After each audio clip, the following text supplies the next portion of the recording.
Remand ಅರ್ಜಿ ಸಲ್ಲಿಕೆ ಮಾಡಿದಂತಹ ಪೊಲೀಸರು special public prosecutor Prasanna Kumar ಅವರಿಂದ ವಾದ ಆರಂಭ ಕೂಡ ಆಗಿದೆ. ರಿಮಾಂಡ್ ಅಪ್ಲಿಕೇಶನ್ ಅಲ್ಲಿದೆ 10 ಮೊಬೈಲ್ಗಳನ್ನು ವಶಕ್ಕೆ ಪಡೆದುಕೊಂಡಿದ್ದೀವಿ. 10 ಮೊಬೈಲ್ಗಳನ್ನು ರಿಟ್ರೀವ್ ಮಾಡಬೇಕಾಗಿದೆ. ಜೊತೆಗೆ 30 ಲಕ್ಷ ವಿವಿಧ ಆರೋಪಿಗಳಿಂದ ಈಗ ನಾವು ವಶಕ್ಕೆ ಪಡೆದುಕೊಂಡಿದ್ದೀವಿ. ಹಾಗಾಗಿ ಇದಕ್ಕೆ ಸಂಬಂಧಪಟ್ಟಂತೆ ಹೆಚ್ಚಿನ ತನಿಖೆಯನ್ನು ನಡೆಸಬೇಕಾಗಿದೆ. IPDR ಡೇಟಾಗಾಗಿ ಪೊಲೀಸರು ಕಾಯ್ತಾ ಇದ್ದಾರೆ.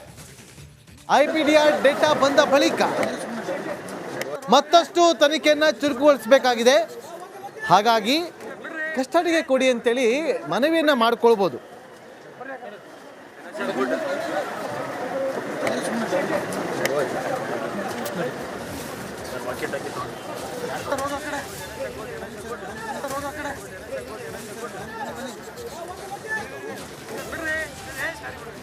IPDR ಡೇಟಾಗಾಗಿ ನಾವು ಕಾಯ್ತಾ ಇದ್ದೀವಿ.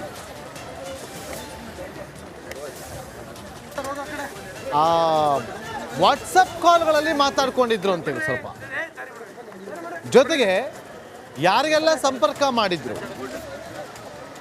ಘಟನೆ ಆದ ಬಳಿಕ ಏನೆಲ್ಲ ಮಾಡಿದ್ರು, ಯಾರ್ಯಾರಿಗೆ ಸಂಪರ್ಕ ಮಾಡಿದ್ರು, ಇದೆಲ್ಲವೂ ಕೂಡ ತಿಳ್ಕೋಬೇಕಾಗಿದೆ. ನೋಡಿ, ಇಲ್ಲಿ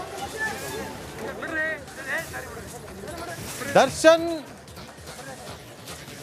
ಒಂದು ಪಬ್ಲಿಕ್ ಪ್ಲೇಸ್ಗೆ ಬಂದಾಗ ಸುತ್ತಮುತ್ತಲೂ ಕೂಡ ಬಾಡಿ ಗಾರ್ಡ್ಗಳೇ ಇರ್ತಾ ಇದ್ರು. ಇವತ್ತು ಪೊಲೀಸರೇ ಇದ್ದಾರೆ. ದೃಶ್ಯಾವಳಿಯಲ್ಲಿ ಗಮನಿಸ್ತಾ ಇದ್ದೀವಿ. ಎಲ್ಲಿಂದ ಎಲ್ಲಿಯ ತನಕ ಅನ್ನುವ ಪ್ರಶ್ನೆ ಉದ್ಭವ ಆಗುತ್ತೆ. ಈಗ ಚಿತ್ರದುರ್ಗ ಟು ಕಾಮಾಕ್ಷಿ ಪಾಳ್ಯ ಆಯ್ತು. ಚಿತ್ರದುರ್ಗ ಟು ಕಾಮಾಕ್ಷಿ ಪಾಳ್ಯ, ಇದರ ನಡುವೆ ನಡಿ ಈಗ ಶುರು ಮಾಡೋಣ. ಕೇಸರಿಯಿಂದ ಮನೋಲ್ಲಾಸ ಮನಸ್ಸು ಮತ್ತೇರಿ ಕುಣಿದಾಡಿದೆ ನೋಡು, ಮನಸ್ಸು ಮತ್ತೇರಿ ಕುಣಿದಾಡಿದೆ ನೋಡು. ಕ್ಷಣ ಕ್ಷಣವೂ ಆಚರಿಸಿ ಕೇಸರಿ ಹಬ್ಬ. ವಿಮಲ್ ಬಾಯಲ್ಲಿ ಹೇಳಿ ಕೇಸರಿ. ರಾಜರಾಜೇಶ್ವರ ನಗರ ಕೂಡ ಬಂದು ಹೋಗಿದೆ. ಈಗ ಅನ್ನಪೂರ್ಣೇಶ್ವರ ನಗರ ಠಾಣೆಯ ಸುತ್ತಮುತ್ತಲೂ ಕೂಡ ಒಂದು ರೀತಿಯಲ್ಲಿ ಎಲ್ಲರ ಚಿತ್ತ ನೆಟ್ಟಿರೋದು ಆ ಸ್ಟೇಷನ್ ಹತ್ತ. ಕೋರ್ಟ್ ಹೊರಭಾಗದಿಂದ ನಮ್ಮ ಪ್ರತಿನಿಧಿ ಸತೀಶ್ ಲೈವ್ನಲ್ಲಿ ಜಾಯ್ನ್ ಆಗಿದ್ದಾರೆ. ಸತೀಶ್, ಕೋರ್ಟ್ ಹೊರಭಾಗದಲ್ಲಿ ಈಗ ಸದ್ಯಕ್ಕೆ ಏನಾಗ್ತಾ ಇದೆ ವಿವರಿಸ್ಬೋದಾ ಸತೀಶ್?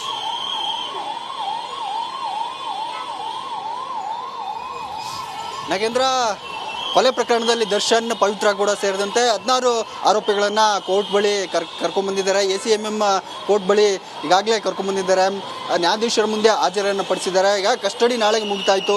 ಒಂದು ದಿನ ಮುಂಚಿತವಾಗಿಯೇ ಈಗ ಪೊಲೀಸರು ಆರೋಪಿಗಳನ್ನು ಕರ್ಕೊಂಡ್ಬಂದಿದ್ದಾರೆ. ಇಲ್ಲಿ ಕೋರ್ಟ್ ಮುಂದೆ ಸಾಕಷ್ಟು ಸಂಖ್ಯೆಯಲ್ಲಿ ಜನರು ಕೂಡ ಆಗಮಿಸಿದ್ರು. ಅವ್ರನ್ನ ಪೊಲೀಸರು ಚದುರಿಸುವ ಕೆಲಸವನ್ನು ಮಾಡಿದರು.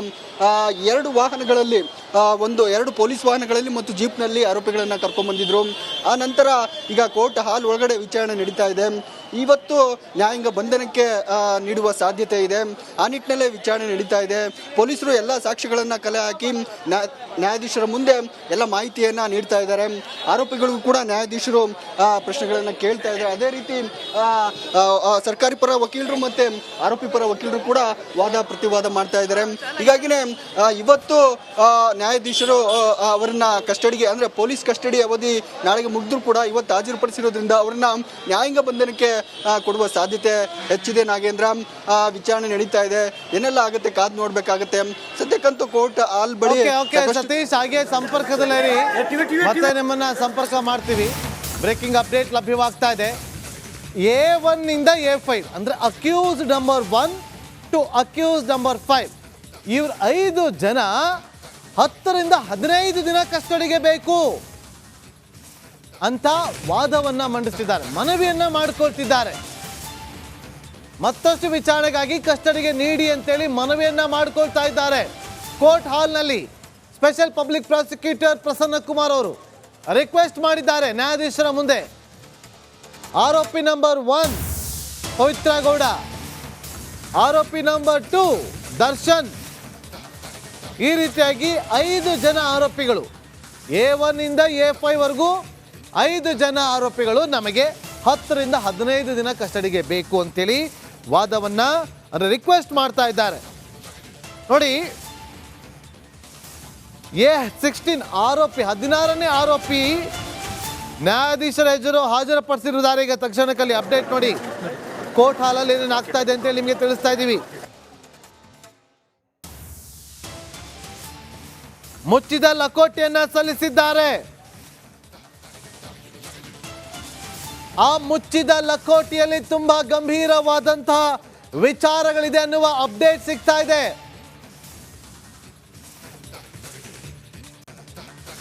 ಒಂದು ಸಿಡಿಯಲ್ಲಿ ಕೇಸ್ ತನಿಖೆಯ ಮಾಹಿತಿ ಸಲ್ಲಿಸಿ ಅದನ್ನ ಮುಚ್ಚಿದ ಲಕೋಟೆಯಲ್ಲಿ ನ್ಯಾಯಾಧೀಶರಿಗೆ ಸಬ್ಮಿಟ್ ಮಾಡಿದ್ದಾರೆ. ಸಿಡಿಯನ್ನ ಸಬ್ಮಿಟ್ ಮಾಡಿದ್ದಾರೆ. ನೋಡಿ, ಈಗ ಈ ಕ್ಷಣದ ಅಪ್ಡೇಟ್. 16ನೇ ಆರೋಪಿ ಜಡ್ಜ್ ಮುಂದೆ ಹಾಜರಾಗಿದ್ದಾನೆ, ಹಾಜರುಪಡಿಸಿದ್ದಾರೆ ಪೊಲೀಸರು. ಸಿಡಿಯಲ್ಲಿ ಕೇಸ್ ತನಿಖೆ ಮಾಹಿತಿಯನ್ನು ಸಲ್ಲಿಸಿ ಮುಚ್ಚಿದ ಲಕೋಟೆಯಲ್ಲಿ ಆ ಮಾಹಿತಿಯನ್ನು ಸಲ್ಲಿಸಿದ್ದಾರೆ. ಅದರಲ್ಲಿ ತುಂಬಾ ಗಂಭೀರವಾದಂಥ ವಿಚಾರಗಳಿದೆ. ಪೊಲೀಸರೇ ಅದನ್ನು ಹೇಳಿದ್ದಾರೆ ಅಂತಂದ್ರೆ ಇನ್ನೆಷ್ಟು ಗಂಭೀರವಾಗಿರ್ಬೋದು ಅನ್ನೋದನ್ನ ನೀವೇ ಆಲೋಚನೆ ಮಾಡಿ ವೀಕ್ಷಕರೇ. ದಯವಿಟ್ಟು ಅದನ್ನ ಗಮನಿಸಿ ಅಂತೇಳಿ ಪೊಲೀಸರು ನ್ಯಾಯಾಧೀಶರಿಗೆ ಮನವಿ ಮಾಡಿಕೊಂಡಿದ್ದಾರೆ. ಇನ್ನೇನಿರುತ್ತೆ ಆ ಸಿಡಿಯಲ್ಲಿ? ಎತ್ತೆತ್ತು ಹೋಗದು ಹೊಡೆದಿರ್ತಾರಲ್ಲ, CCTV ಫುಟೇಜ್, ಇವರು ಮೊಬೈಲ್ನಲ್ಲಿ ವಿಡಿಯೋ ಮಾಡ್ಕೊಂಡ್ರಲ್ಲ ನಶೆಯಲ್ಲಿ, ಅದು ಎಲ್ಲವೂ ಕೂಡ ಸಿಡಿಯಲ್ಲಿ ಇರಬಹುದು. ಬಹಳ ಗಂಭೀರ ಅಂತೇಳಿ, ತುಂಬಾ ಗಂಭೀರ ಅಂತೇಳಿ ಅವ್ರು ಹೇಳಿದ್ದಾರೆ. ಹಾಗಾಗಿ ನ್ಯಾಯಾಧೀಶರಿಗೆ ಮನವಿ ಮಾಡಿದ್ದಾರೆ, ಸಿಡಿಯಲ್ಲಿ ಇದೆ, ದಯವಿಟ್ಟು ನೋಡಿ. ಮುಚ್ಚಿದ ಲಕೋಟೆಯಲ್ಲಿ ಕೊಟ್ಟು ಅವರಿಗೆ ಸೂಚಿಸಿದ್ದಾರೆ, ಅಂದ್ರೆ ರಿಕ್ವೆಸ್ಟ್ ಮಾಡಿದ್ದಾರೆ ನೋಡಿ ಅಂತೇಳಿ.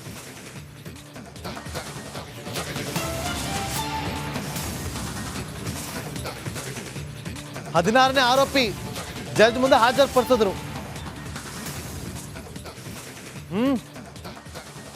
ಮುಚ್ಚಿದ ಲಕೋಟೆಯಲ್ಲಿ ಮಾಹಿತಿಯನ್ನ ಸಲ್ಲಿಸಿದ್ದಾರೆ. ಅಪ್ಡೇಟ್ ಆಗ್ತಾ ಇದೆ, ಬ್ರೇಕಿಂಗ್ ಅಪ್ಡೇಟ್. 9 ದಿನ ಆರೋಪಿಗಳನ್ನ ಕಸ್ಟಡಿಗೆ ಬೇಕೇ ಬೇಕು ಅಂತೇಳಿ ಮನವಿ ಮಾಡಿದ್ದಾರೆ ಪೊಲೀಸರು. ಸ್ಪೆಷಲ್ ಪಬ್ಲಿಕ್ ಪ್ರಾಸಿಕ್ಯೂಟರ್ ಮನವಿ ಮಾಡಿದ್ದಾರೆ. ಮಿನಿಮಮ್ 9 ದಿನ ಬೇಕು. ಇದು ಇಲ್ಲಿಗೆ ನಿಂತಿಲ್ಲ, ಇದಿನ್ನು ತುಂಬಾ ದೊಡ್ಡ ಹಂತಕ್ಕೆ ಹೋಗುತ್ತೆ. ದುಡ್ಡು ಎಲ್ಲಿಂದ ಬಂತು, ದುಡ್ಡು ಯಾರು ಕೊಟ್ಟರು, ದುಡ್ಡು ಕೊಡೋದಕ್ಕೆ ಹೇಳಿದವ್ರು ಯಾರು, ಅವರನ್ನ ಪ್ರಭಾವಿಗಳಾರಾದ್ರೂ ರಕ್ಷಣೆ ಮಾಡೋದಕ್ಕೆ ಮುಂದಾಗಿದ್ರ, ಎಲ್ಲವೂ ಕೂಡ ತನಿಖೆ ಆಗಬೇಕು.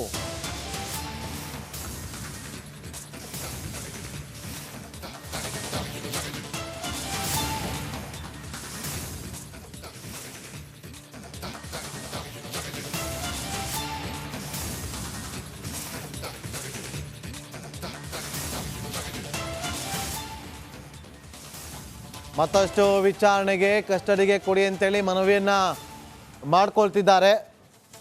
ಒಟ್ಟು 11 ಜನ ಆರೋಪಿಗಳನ್ನ ಕೊಡಬೇಕು ಅಂತ ರಿಕ್ವೆಸ್ಟ್ ಮಾಡ್ತಿದ್ದಾರೆ.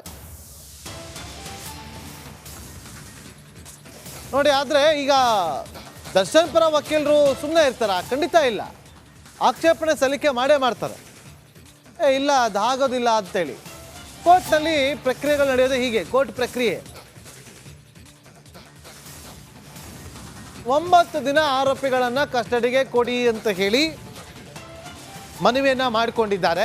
ನಮ್ಮ ಕ್ರೈಮ್ ರಿಪೋರ್ಟರ್ ಅಜಯ್ ಲೈವ್ನಲ್ಲಿ ಜಾಯ್ನ್ ಆಗಿದ್ದಾರೆ. ಅಜಯ್, ನೀವು ಕೋರ್ಟ್ ಹಾಲ್ ಒಳಗಡೆಯಿಂದ ಈಗ ಜಸ್ಟ್ ಹೊರಗಡೆ ಬಂದ್ರಿ ಅಂತ ಭಾವಿಸ್ತೀನಿ. ಕೋರ್ಟ್ ಹಾಲ್ ಒಳಗಡೆ ನೀವು ಕಂಡಂತೆ ಹೇಗಿತ್ತು ಪರಿಸ್ಥಿತಿ? ದರ್ಶನ್, ಪವಿತ್ರ ಗೌಡ ಎಲ್ಲ ಏನು ಮಾಡ್ತಾ ಇದ್ರು?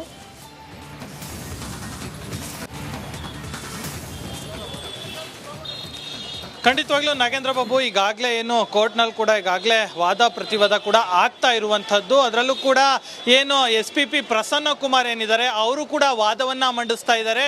ಅಂದರೆ A1 ಇಂದ A6 ಏನಿದ್ದಾರೆ ಅವರೆಲ್ಲರನ್ನು ಕೂಡ ಮತ್ತೆ ಕಸ್ಟಡಿಗೆ ಕೊಡಬೇಕು, ನಮಗೆ ವಿಚಾರಣೆಯ ಅಗತ್ಯ ಇದೆ ಅಂತ ಹೇಳಿ ಕೂಡ ಈಗಾಗಲೇ ಹೇಳ್ತಿರುವಂಥದ್ದು. ಯಾಕಂದರೆ ನಿನ್ನೆ ಈಗಾಗಲೇ ಜಗದೀಶ್ ಅಂತ ಹೇಳಿ ಇನ್ನೋರ್ವನನ್ನು ಈಗಾಗಲೇ ಅರೆಸ್ಟ್ ಮಾಡಿರುವಂಥದ್ದು. ಆತ ಹೇಳಿರುವಂಥ ಕೆಲವೊಂದು ಇನ್ಫಾರ್ಮೇಷನ್ ಮತ್ತು ಮಾಹಿತಿಗಳ ಪ್ರಕಾರ ಇನ್ನಷ್ಟು ನಾವು ಮಾಹಿತಿಗಳನ್ನ ಆರೋಪಿಗಳಿಂದ ತೆಗಿಬೇಕಾಗಿದೆ. ಸೊ ಹೀಗಾಗಿ ನಮಗೆ ಯಾವುದೇ ರೀತಿಯಾಗಿ ಸಾಕಷ್ಟು ಇನ್ಫಾರ್ಮೇಶನ್ ಬೇಕಾಗಿದೆ. ಇದರಿಂದ ಮತ್ತೆ ಎಲ್ಲರನ್ನು ಕೂಡ ಕಸ್ಟಡಿಗೆ ನೀಡಿ ಅಂತ ಹೇಳಿ ಈಗಾಗಲೇ ಏನು ಪ್ರಸನ್ನ ಕುಮಾರ್ ಏನಿದ್ದಾರೆ SPP ಅವರು ಈಗ ಕೇಳ್ತಾ ಇರುವಂತದ್ದು ನ್ಯಾಯಾಧೀಶರ ಮುಂದೆ. ಇನ್ನು ಒಟ್ಟು 9 ದಿನ